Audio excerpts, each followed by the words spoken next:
Hold on a second. Okay. All right, I just screwed up this one right in the middle, but now we're starting again. And what Okay. I was saying is you talk a lot about love. And what about mosquitoes? Are you capable of loving them? Yes, You are. I am. But what I do is if I'm aware, like right now, there's starting to be mosquitoes Right. coming around us, Yeah. right?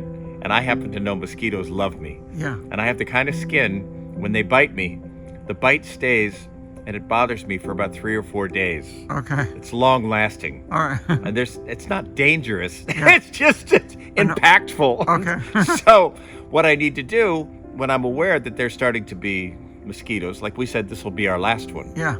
That's a caring thing. That's a loving thing for me to say, I'm going to get out. I'm going to go in the house where there's not mosquitoes. Oh, okay. So I don't get bit. Because I'm caring for myself. I'm not being Self-care. foolish. Yes, self-care.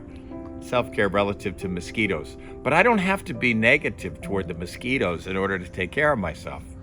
I don't have to say, damn mosquitoes.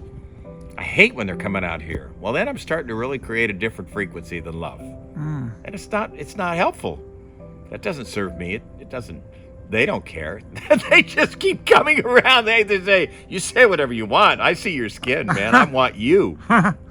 What about, I mean, that big subject there, self-care. I think a lot of people wish they could be better at it. A lot of people. Yes, that's true. So how do we start with that? How do we improve? I think we have to be very, very honest with ourselves. And we have established patterns of self-neglect.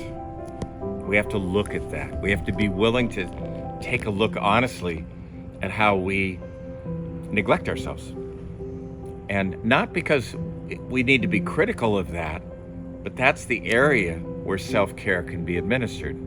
It's like, right there, where when I'm in the store and I see cake, and I really would love to taste that cake, but something inside me says, that's probably not a good idea if we buy that and put it in the basket.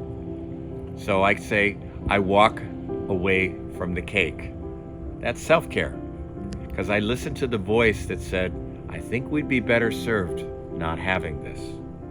Now, it's nothing against cake, because sometimes I buy the cake and I say, you know what?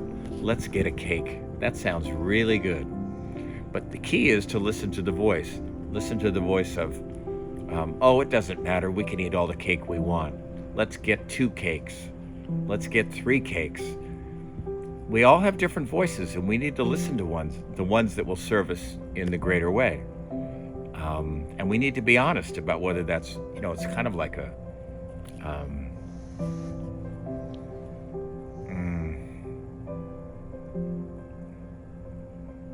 it's like we're in a laboratory and we're running experiments.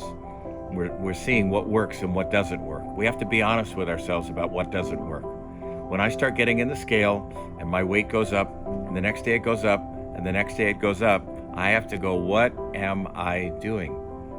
Is this where I want to go?